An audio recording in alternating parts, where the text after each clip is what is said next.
views expressed on this program are those of the hosts, guests, and callers, and are not necessarily those of this station, its management, or other advertisers. You're listening to Transformation Talk Radio.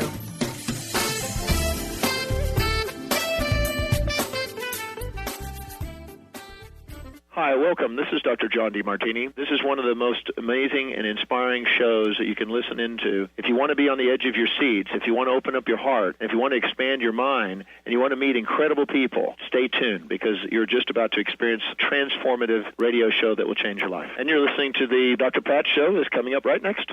The following audio is via a Skype call. Welcome to the Dr. Pat Show. Talk radio to thrive by. Powerful, inspiring, and coming to you live, bringing you stories of people like you and me busting through and living life full out. Get ready to dare to wonder what your life would be like if you knew you could not fail.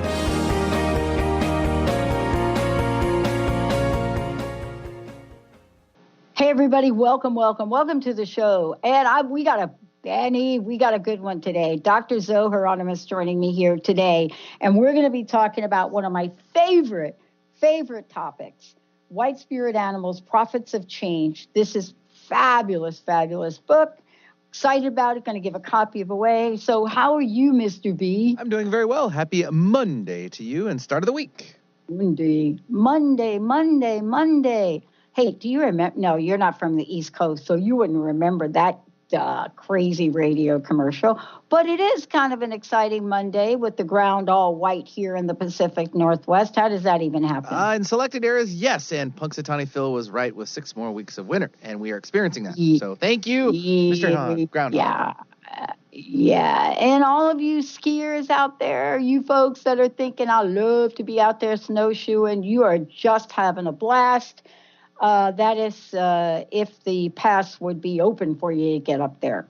But guess what? The pass is open right here today. White Spirit Animals, Prophets of Change. Dr. Zoe, as I said before, is joining me here today. And, we are going to give away copies of the book. We actually are going to give away 3 copies of the book. But before we do that, something you should know. It's really interesting for me now doing this for as many years and talking to incredible people. This is really where we get to chat with someone who is an award-winning radio broadcaster, also social justice, environmental activist, and, professional artist. But beyond all of that, it's what I love to talk about most, and that is somebody that steps up and says, I'm creating a community. I'm going to be able to give back and help others. The way that I'm choosing to do it is multifaceted. And, I believe in the future of things. And now the future is calling us to create the kind of change that we've been talking about for years. So what is it that's going to help us? How are we going to be helped? With stepping forward and bringing in the energy of this, whether you're like she, a known telepath, or you're somebody that has been out in the world as a telegram, somebody that is embedding inner consciousness on the winds of change, what it is we need to do, how we can do it, and what it means to be a role model for doing it. That is Dr. Zoe. Today, we're going to take a look at what these beautiful white spirit animals are all about and how you can call them into your life to help guide you and make this journey so much easier and funner. Dr. Zoe, great to have you here. Welcome to the show. Well, thank you so much for having me today. So let's start with a little question. Listen, you and I were talking before the show. We've seen some change in our lifetime. I want to ask you about change because, this book is about change. But I want to ask you about change. Has change changed in the past 30 plus years in the way that you're seeing it in the world? Firstly, as you mature, you gain a perspective that's different when you're younger. when you're younger, you're looking for certain kinds of experiences. I mean, I'll just approach the spiritual reality of things, the fabric and texture of that. When the New Age kind of got its footing in the late 60s and early 70s, and I was still just out of high school into college, I think everybody was pretty hungry for the highs, the bliss, the go to the workshop and experience the divine, and then go back to normal life, and it all seems so depressing. And what you learn, though, is it's by doing for others that you cultivate the kind of wisdom that you hope for when you're younger. It's by service and selflessness and humility, at least this is what I've discovered, that brings you to an inner wisdom that you want when you're younger, but really takes, for most of us anyway, a couple decades of being in the world and refining our ego and burnishing our personal desires. Not that you give up your dreams and your passions, but you pay attention to those around you. Because as I always joke, Dr. Pat, I go, well, it's all of us together, or it's all of us together. And I think the biggest change has been the addition of quantum physics to our vocabulary. Because before, when you were a mystic or a spiritual seeker, we didn't necessarily have the vocabulary beyond the mystical vocabulary to articulate why it was that we knew everything is unified and that there is a unitary root to all of life on Earth, and that's how telepathy operates, as just one example, or how healing at a distance operates, or how remote viewing works, or even how dowsing works. Is you begin to appreciate that this unified field of life is really the context in which all of us as individuals function. But we seem to think oftentimes, because of the past age of rational materialism, which is shifting astrologically, I think our culture really defined us as at the edge of our skin, we were no more. You die and there's nothing else. Well, we know now from decades of NDEs and out-of-body travel and off-planet research and this and that consciousness exists forever.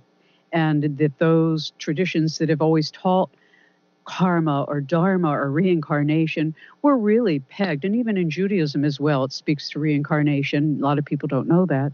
But I think we find that the change has been in the ability now to articulate things in a fundamental way that explains them, not just based in faith. Yeah.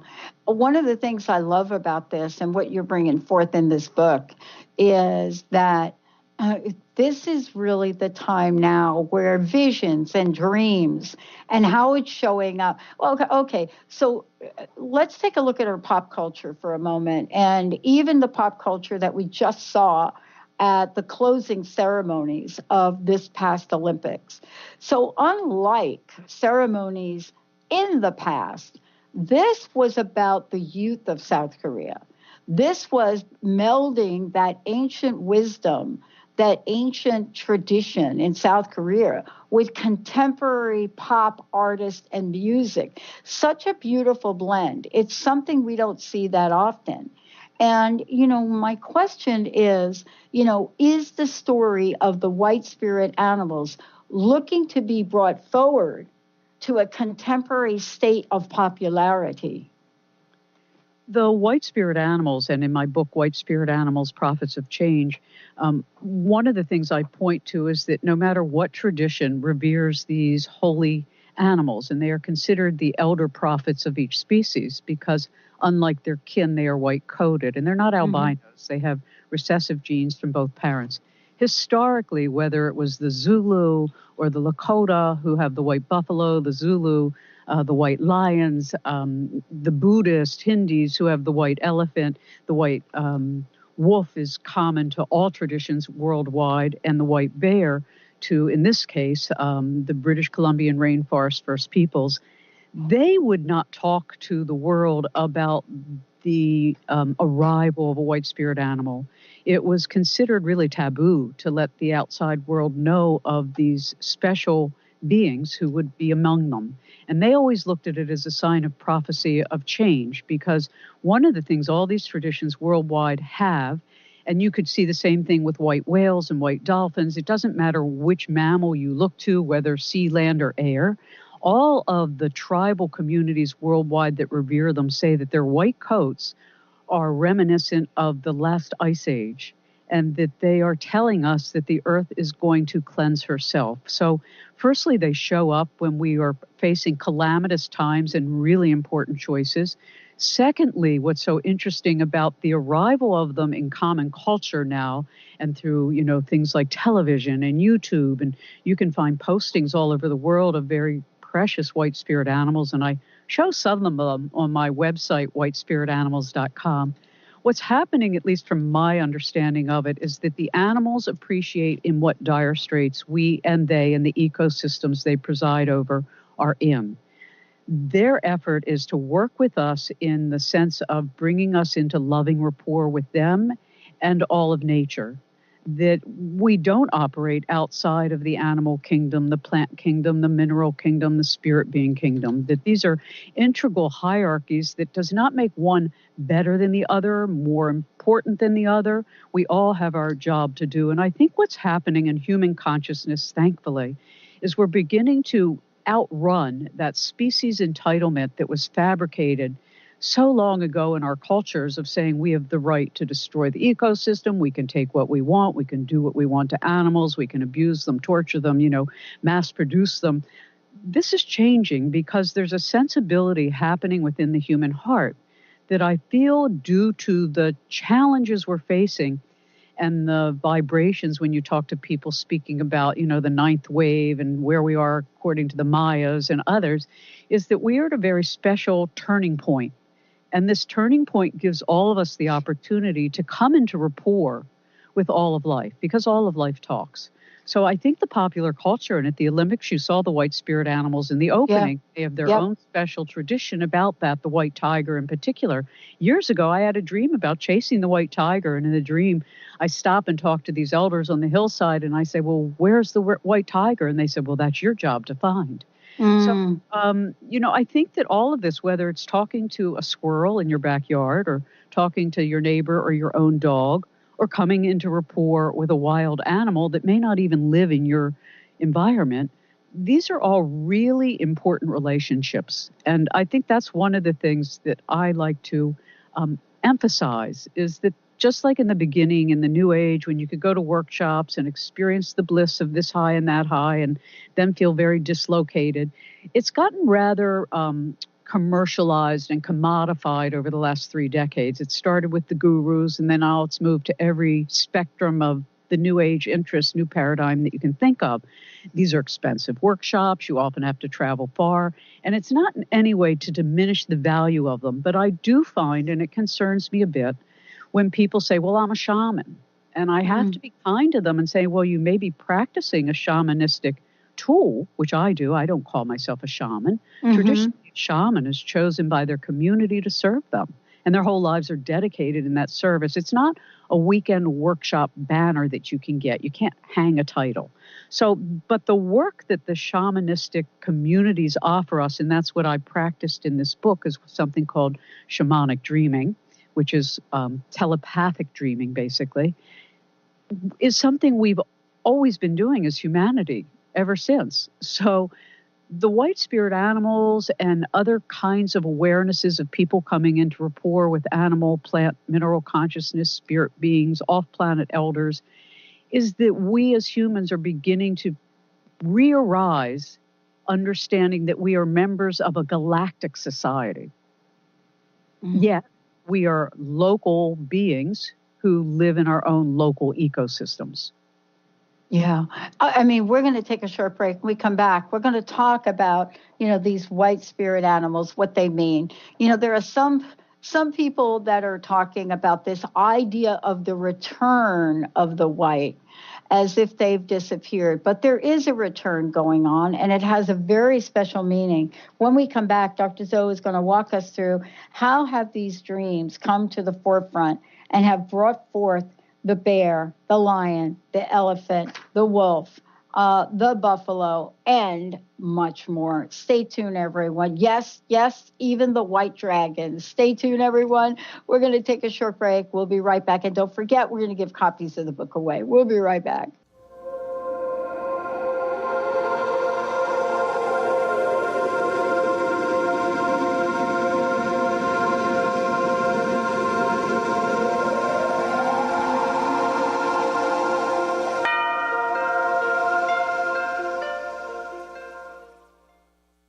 Integrate spirituality into your everyday lives on Universe Soul Heart Radio. Tune in each month on Transformation Talk Radio as Kathleen Johnson explores the concept of sensible spirituality, keeping you grounded, connected, and centered on the path to wholeness. Kathleen has dedicated her life to facilitating holistic healing and wholeness in others. Listen to Universe Soul Heart Radio and learn how to flourish, grow, and impact all we do on planet Earth. For more information, go to universesoulheart.net. Tune in to the hit show Raging Skillet Radio, Mouthing Off with Chef Rossi. Chef Rossi mouths off about different subjects in pursuit of breaking down walls and opening up your minds. She and Dr. Pat banter back and forth, taking from the headlines of the day on subjects that reach beyond what goes on in the world into your hearts. And go to theragingskillet.com to find out more and let Chef Rossi know what's on your mind. Holistic Medical Center is where you find it all. A healthy space with doctors who care, see, and listen to the whole you. Hi, this is Dr. Darvish. If you have not found an answer to your chronic symptoms, you will find answers here at Holistic Medical Center. Our doctors find the root cause of your symptoms and guide your body towards healing naturally. We transform lives from within. Visit drdarvish.com or call 425-451-0404. Are you traveling most of your day? Do you want to take Transformation Talk Radio with you anywhere you go? Well, guess what? There's an app for that. Just go to the App Store on your Apple device or the Google Play Store on your Android and search Transformation Talk Radio. Catch all of our live shows no matter where you are. Thanks for listening. Tune into the wisdom of your soul for guidance on living a joyful life. On Soul Wisdom Radio, Wendy will provide inspiration to raise your vibration and connect with your higher self and guides. Learn how to balance your ego and to progress spiritually on Soul Wisdom Radio with Wendy Rose Williams. Visit wendyrosewilliams.com or Transformation Talk Radio to learn more about a healing session with Wendy and her events and publications. The Janice Underwood Show, helping you create the life you want, not the life you tolerate. Tune in each Monday, 9 a.m. Pacific on Transformation Talk Radio as Janice delves into the life creator system and the next step in your spiritual evolution. Janice Underwood is gifted at helping spiritually minded people shift their mindsets to unleash the creator within. Our souls wish to wake us up. Those of us listening hear the call. Do you? For more information, visit janiceunderwood.com.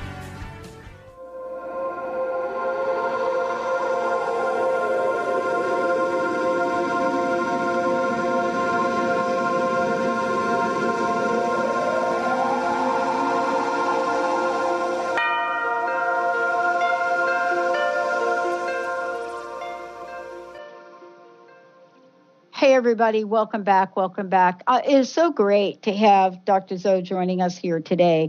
White Spirit Animals is the name of the book, and I'm going to go ahead and give one copy of the book away right now. Let's do it. Benny, first caller, 1-800-930-2819. And for those of you out there that are thinking, I cannot call in, I am at the workplace, just go to transformationtalkradio.com and go where it says ask a question, type your name and say, hey, I'd love to get a copy of the book. And off we go. Make sure if you do that, you give us your address. White Spirit Animals, Prophets of Change. And this is a powerful message. But before we jump back into it, how can people find out more about you? And by the way, how can they get a copy of the book?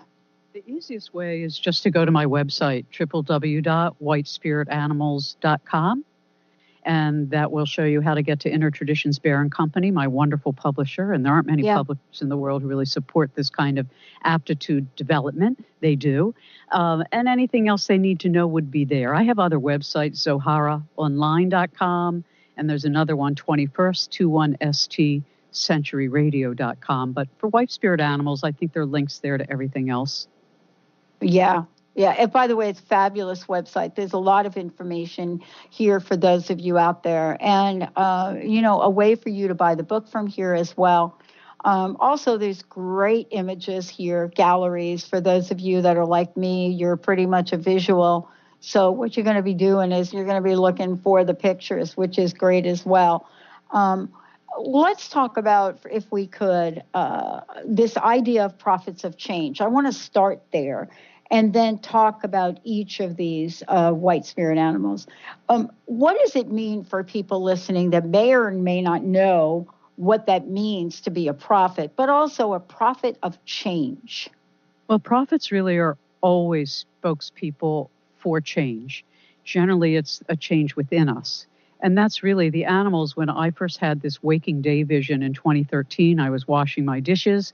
All of a sudden, I see myself in this area of our property, and I was surrounded by white spirit animals, a white shark, a white bear, white lion, white dolphin, etc. And I felt like I was before revered elders, and I immediately said to them, "Why have you come to me, and what can I do for you?" It was a very unique experience. And in unison, if one can say 15 animals spoke in unison, what I got from them was to tell our story. And what they meant was, don't write a book about one of us and then another book, but try to look at us as a whole. And once I did that, I appreciated why they said that. I focused on the land mammals. Originally, I was going to include the whale, the mother of all, but decided to stick with the land mammals. They are each apex guardians of ecosystems worldwide. And the reason that's important is that, firstly, these are animals that are all facing extinction. They tend to be the animals, men in particular, like to kill the most and have for centuries. And yet entire ecosystems depend on their existence and on their flourishing. So the bear, the lion, the elephant, the wolf, and the buffalo all preside over major ecosystems, which without they will disassemble more quickly. And the reason this is so important, and many people don't know this, but we are in the sixth extinction. And that's what it's referred to. The World Wildlife Fund in 2014 came out with a report that we have lost 52% between 1970 and 2010 of all of the Earth's wild vertebrate population. That means our mammals, our birds, our reptiles, our amphibians, and our fish. It's extraordinary when you really grapple with the reality of what's not talked about in the media, what's not talked about in the colleges, what most of us never see in the papers. 52% of the Earth's wild vertebrate population. That means they went extinct within a single human lifetime. Now they're saying we are losing 27,000 species a year. It used to be a background rate of 1 to 10, and it's estimated that 50% of the entire Earth species will be extinct in 30 years. So when I saw these animals, I said to them, how can we save more life on Earth? I've been an environmental activist since I was 14. I've been at it a really long time. Yeah. And I started back in the mid-60s. So not to date myself, but I don't mind because it's been a long road, a long haul. And they said, save as many of us as you can. And they weren't saying it like, oh, we're more important than somebody else. What they were saying is that the role we play in the ecosystem is apex guardian. And we saw this with the wolf as a good example. The wolf was barely eliminated and then reintroduced into Yellowstone Park. And then what happened? Everything flourished because of it. The trees were healthier. There were fewer, let's just put it this way rather than spending time going into all of the details, but it made the ecosystem healthier. So when you see, for instance, the elephants who face such extraordinary trauma in Africa and Asia, particularly in Africa where they are killed en masse, I call it animal-cide, and it's become institutionalized, just like ecocide and genocide. These are all institutional frameworks of what I refer to as a death economy. We need a life economy, and that's what these animals are telling us, to improve the life around us and improve the life within us. So as I started to say, like the elephants, they are responsible for opening up the entire forest floor when they pull down food from the canopies. It allows sunlight in, and then the smaller animals get what they need, and the sunlight, helps regrow what's been eaten. And they also create the watering holes for all the smaller animals as well as tribal peoples who follow animals to find water. But of course, what's happening to all of the animals on Earth is that due to human population and our kind of taking over of their areas of life, our appropriation of habitat, they have less and less space. in which to live as they should. And because we have such a noxious habit of destroying their cultures, there's aberrations in their own populations, which we now see among the elephants. They have post-traumatic stress disorder, which is so obvious and horrible. And a good friend of mine, Dr. Jay Bradshaw, wrote a book, Elephants on the Edge, which details this from a scientific and psychological reality. So, what we do matters, not just what we do in the outer world, but what we do in our inner world is as important. And I think anybody who ever examines the spiritual traditions of the world, whether it's Buddhism or Hinduism or any other form, learns from the mystics that who we are is as important as what we do. And I like to tell people it's not really what we do, it's how we do what we do. So if I'm a street cleaner, I want to do it with attention. If I'm, a doctor, I want to listen to my patients. And I think the important thing that the animals are teaching us about telepathy, and that's why I wrote the book, is they're saying that if we practice, I compare it to a lighthouse. A lighthouse turns on its beam, it lights up the waters, ships can see what's around them and how to come into port. We are like that. We are biocapacitors by nature, by design. We receive light and we emanate light. So when we set our intention, that's when we turn on our lighthouse. Our lighthouse goes on towards a certain direction, whatever it is. I want to become a lawyer. I want to become an artist. I am this. Whatever it is you want to do. I want to heal my mother. I want to have a better job. I want my marriage to be happier. It doesn't matter what it is. It's that you state it. And then once you state it and you turn your lighthouse on with your intention to look, then you just need to pay attention.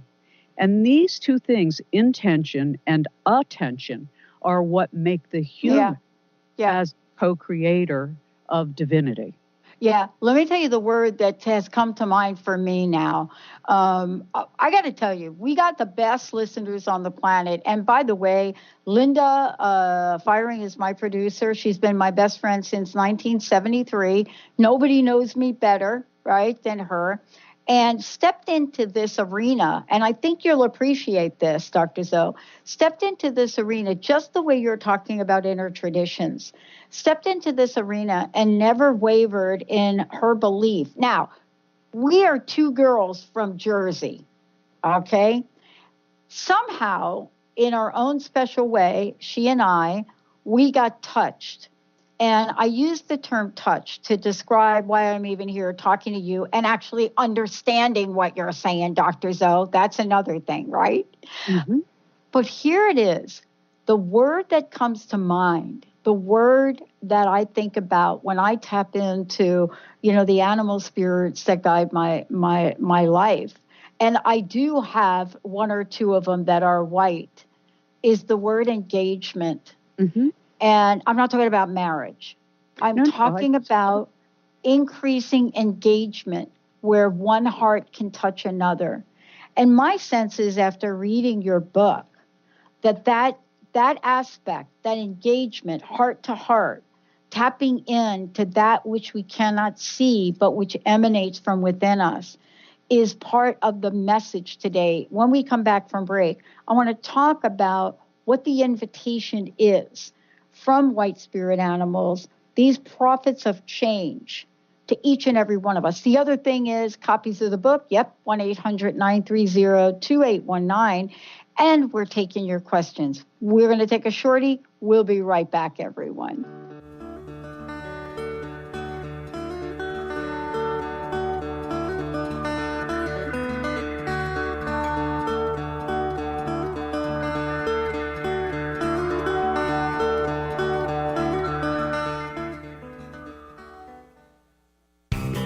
Now you can be a part of one of the most powerful programs to help create a more joyful, loving, abundant, and peaceful world.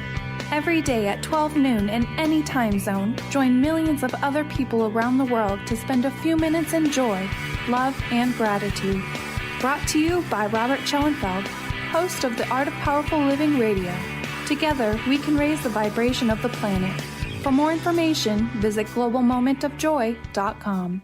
Conscious Confidence Radio, a timeless wisdom with Sarah Main. Tune in each month on Transformation Talk Radio and join Sarah on an adventurous journey to the deeper level of meaning to move beyond today's world of constant change, confusion, and uncertainty beyond the shadow of fear. This hit show explores key concepts such as confidence, values, and attitude in a dynamic way. To learn more about Sarah and her work, visit sarahmain.com. Did you know that all of the shows on the Transformation Radio Network are available as podcasts to stream or download?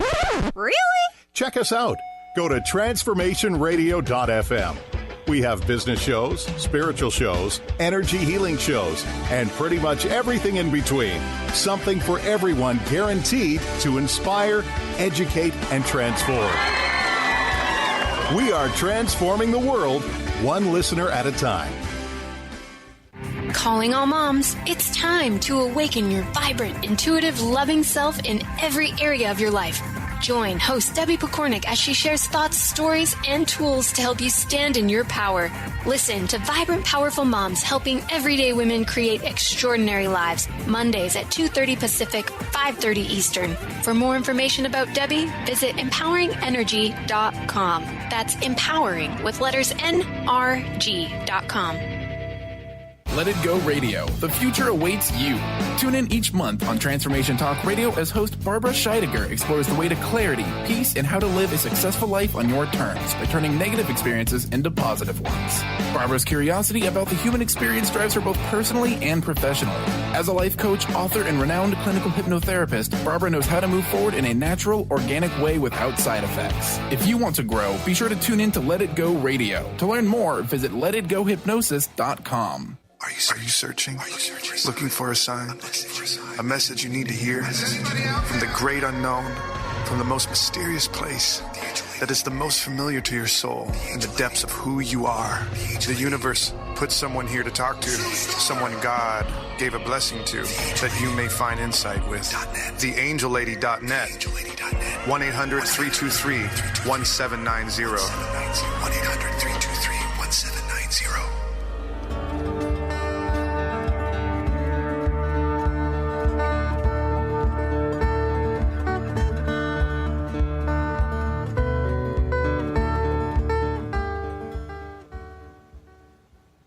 Hey, everybody, welcome back. I'm Dr. Pat. Thanks for tuning us in, turning us on. If you want to find out more about us, please go ahead and check us out at thedrpatshow.com, but more importantly, transformationtalkradio.com.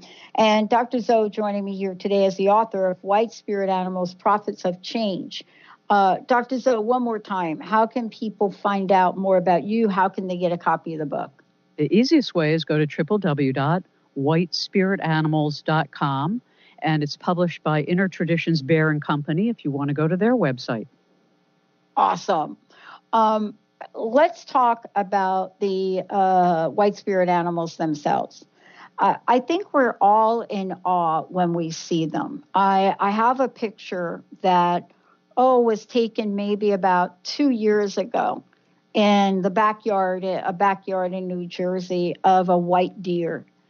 And the deer in itself was just striking. It was just beautiful. It was white as can be.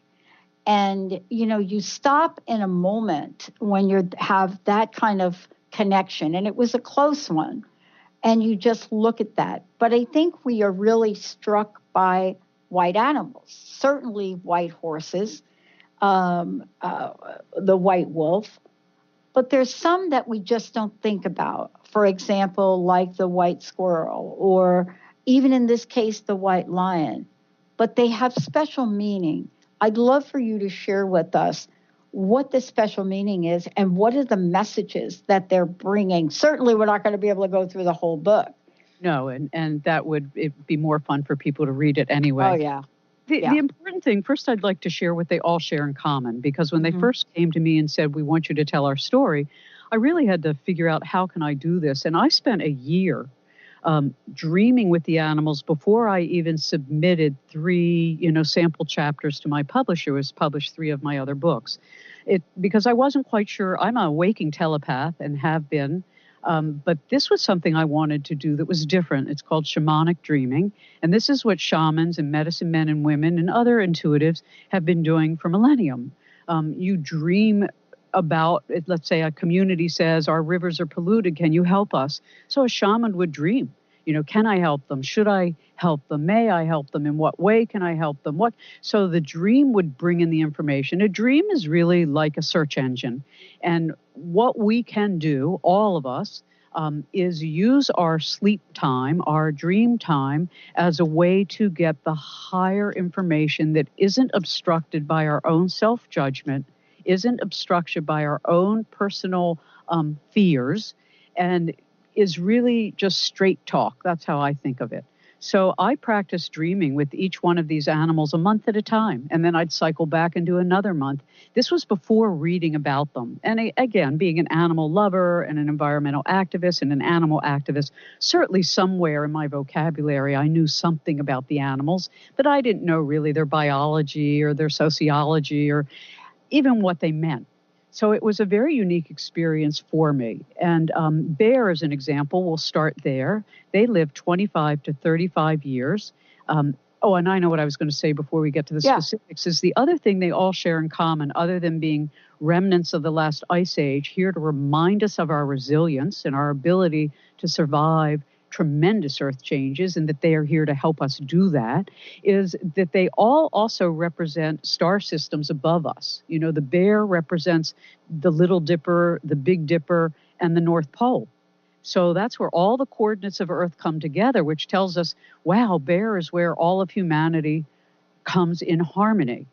The bear really has a long history of shape-shifting with women. And there are many, many elder stories around the world about bear and women. And when we think of bearing life, bearing down, bearing witness, being bear, these are terms often applied to a woman in pregnancy, etc. So the bear is really, I like to think of bear as chief of medicine. They are the earth healers, and they want us to, prepare ahead of time, like they do, prepare our dens for extended periods of scarcity. They want us to bear children, to bear witness. And they're very focused, as in my dreams they showed me that they were the teachers of the natives for smudge and smoke medicine, meaning they taught natives how to find the herbs that were healing and for what. They taught natives about smudge medicine and smoke medicine, and they also heal with crystals. I know people who don't believe in these things might think, oh, sure. But if you read the indigenous people's own writings about their folklore and their elder stories, these are the attributes they give these animals, and this is what I experienced personally before I had read their stories. So bear just really wants us to appreciate that we are the bearers of the earth.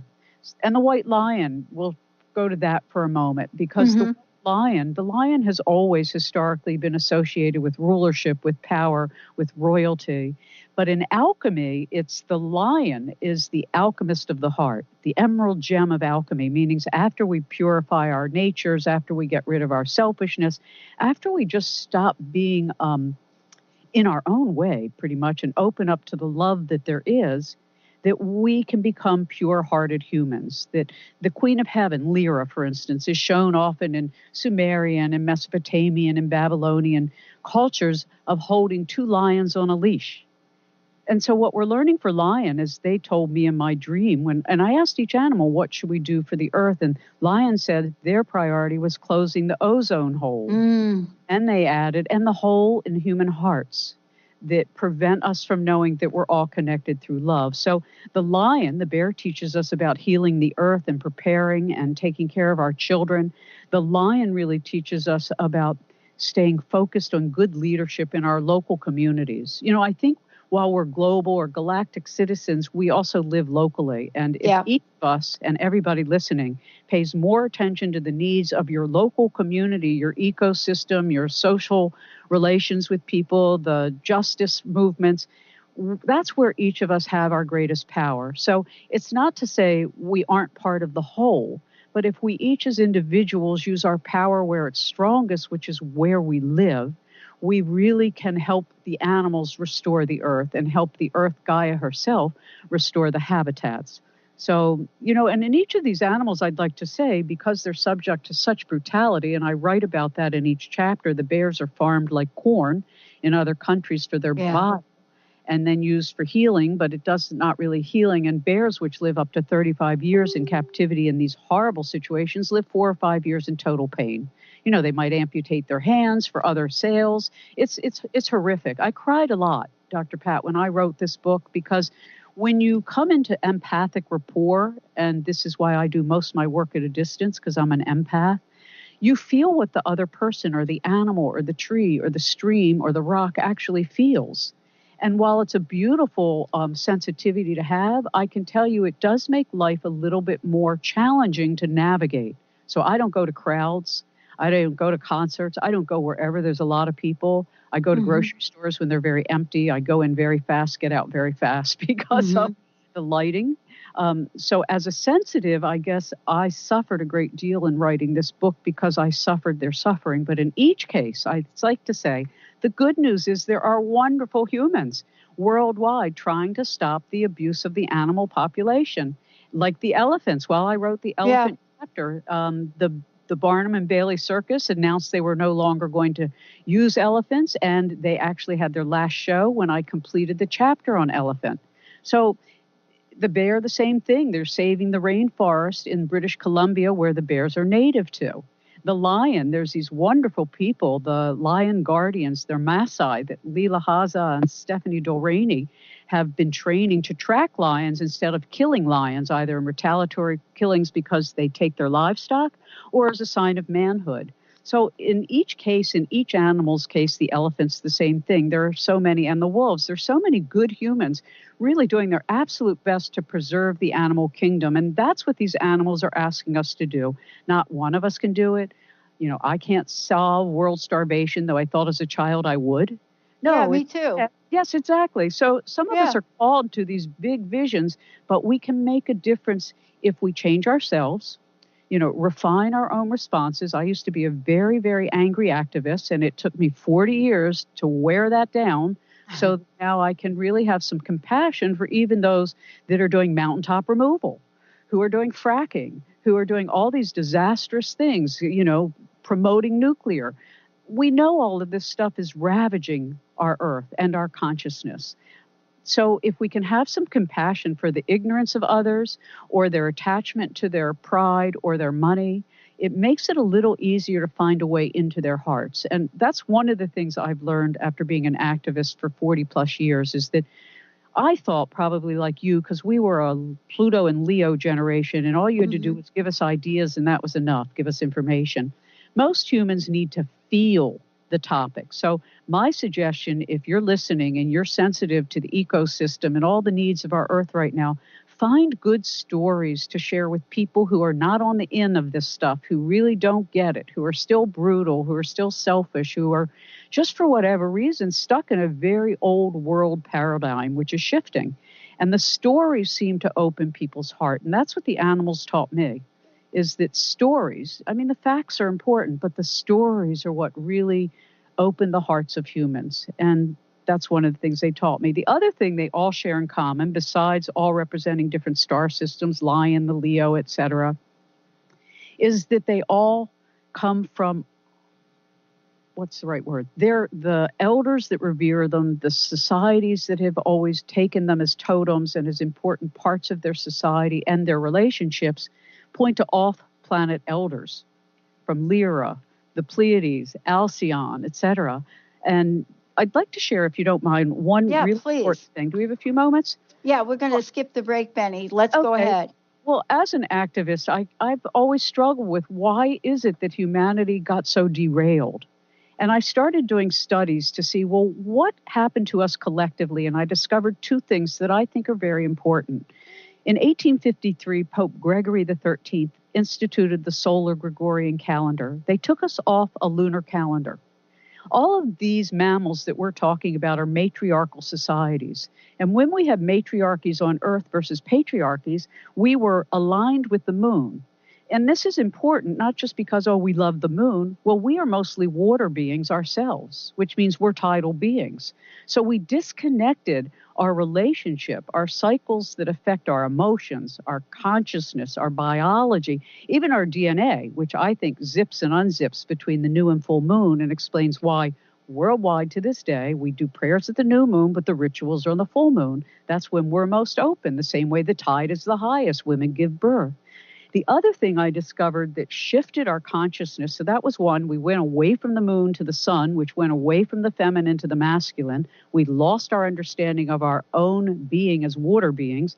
The other was in 1675. It used to be every part of the world had its own time system. And the British were trying to find a way to make that more uniform. So they formalized using the Greenwich Meridian in England as the marker for measuring longitudes and calculating time on Earth. And this is really fascinating because prior to then, the 3 pyramids of Giza, which mirror the belt stars of Orion, which points to the galactic center, were the celestial signatories, meaning those were the anchors for civilizations both on and off Earth by which sacred geometries are calculated. So what that means in plain speak is a stone circle in Ohio was related to a stone circle in Ireland. Wherever societies placed their holy sites, it was relative to the galactic center. So we've lost both those things, and I think it's very important. So little things the animals suggest is for each of us to pay more attention to the moon cycle. From the new moon to the full moon, you go out into the world with your new projects, you expand, you open, you do all these things. From the full moon to the new moon is a time to recede within, to refine, to go back over things, but not to start new things. And then in terms of the galactic center, I mean, you can't talk to anybody who's anybody in the field of archaeoastronomy, et cetera, who aren't talking about the waves coming to us now from the galactic center. We are definitely in a time of refinement, transformation, and transition. And the white spirit animals say that the matriarchies that they represent, the maternal lineages, provide an ethos of care where the mother and the child is the center of the civilization. And we've lost that as humans. So that was one of the very surprising messages that I was given as a result of spending 4 years with these extraordinary beings, in that they're just saying, folks, you got to return to loving women and children and taking care of them. Well, I mean, aren't we too talking about the call to action for those of us that may seem so subtle? A lot of times we think, well, wait a minute, I don't know if there's anything I can contribute. And I want to go back to something you and I talked about during the break. And it references how we can each become active locally. And that action locally also affects the world globally. And we're looking at children across the country now that have literally in their own way drawn a line in the sand and have said no more. And, no more of us. Yeah, they have Pluto in Sagittarius, which actually aligns up of 12 degrees of Sagittarius rising of the U.S. chart. I mean, there's a lot to say, and I mentioned a wonderful astrologer, Rosemary Clark, who can do this clearly. These children were born for this time. They are definitely ones that will make a shift in appreciating what truth is. I love the way they just say no BS. Adults would never do what some of them are doing. And that's also the beauty of youth. You feel your immortality. And when I think of what I was like as an activist at that age, but these kids were all born with Pluto and Sagittarius, which gives them very long-term vision. Their feet are on the ground. Their view is in the sky of the heavens, and they are really going to help bring in this new awareness of social justice, of earth balance, of human rights, et cetera. And it's fantastic. As an elder activist, I am just so in love with these kids. Yeah. I mean, one of the things that I think it's so clear in the book and what you've written too is that there is so much for us to learn. And the learning is part of course, yes, there is some intellectual aspects to this, but there's also some what I called intuitive heart work to do. And then action is part of that. Like I think you referred to in the book, a solution from the future. I've seen that language. I love that, by the way. I love that. I love that language of a solution from the future. And I actually, don't ask me where I found it in your book, but the point that I'm trying to make is there are solutions in the future. And what I mean by that, each of us get ideas about a thing that isn't done yet. What does it take, and how can the animals guide us to that right action?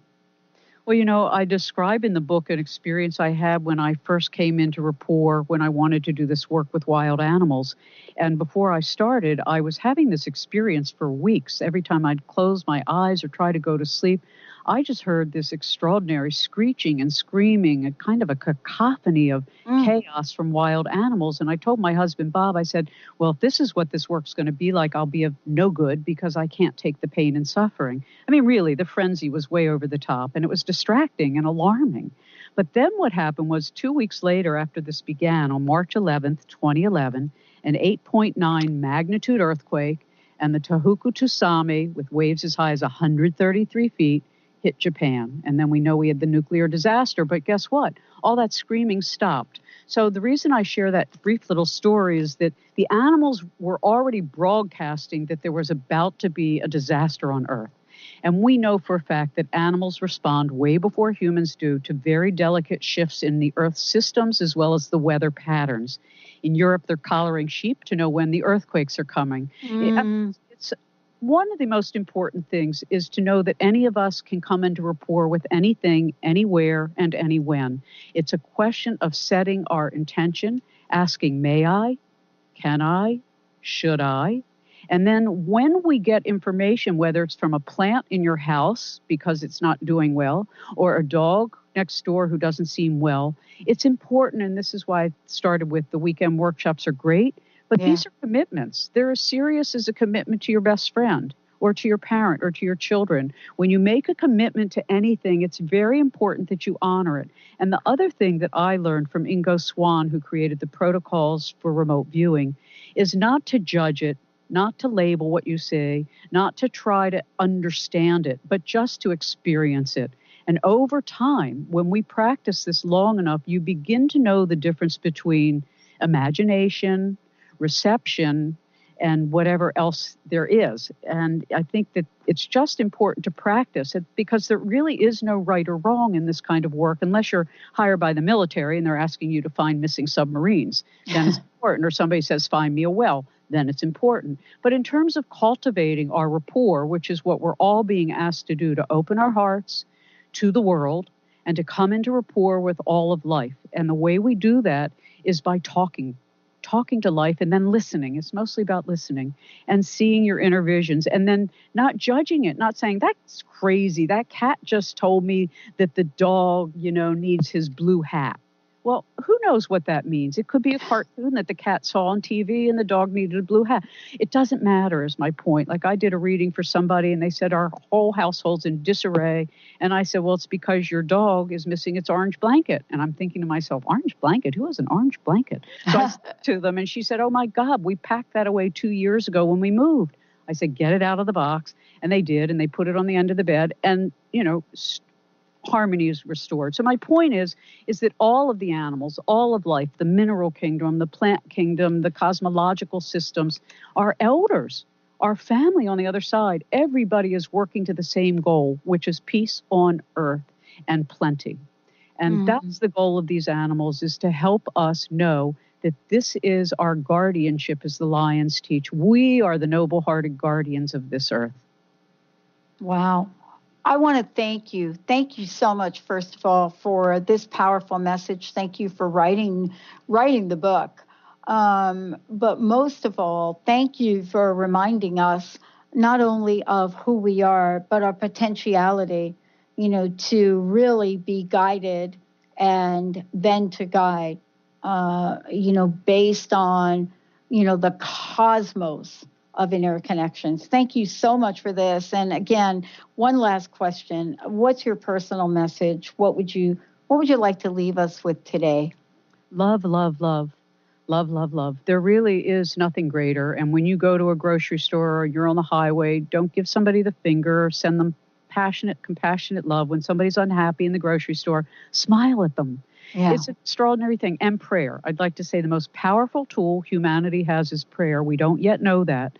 But when we pray, that is a beautiful divine action. So make your prayers good and full. Don't pray for specific results. Just ask thy will be done. It has a much bigger impact. It's the wave instead of the particle.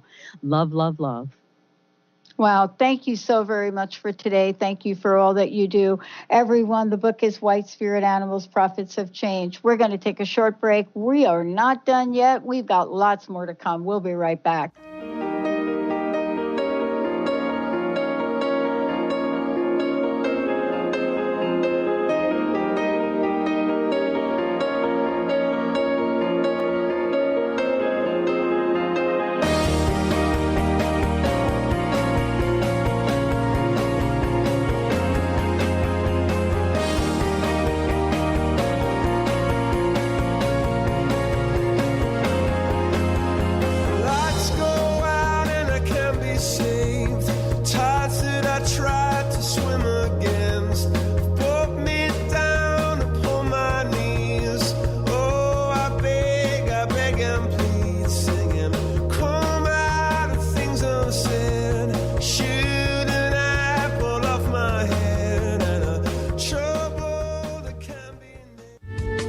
The preceding audio was via a Skype call.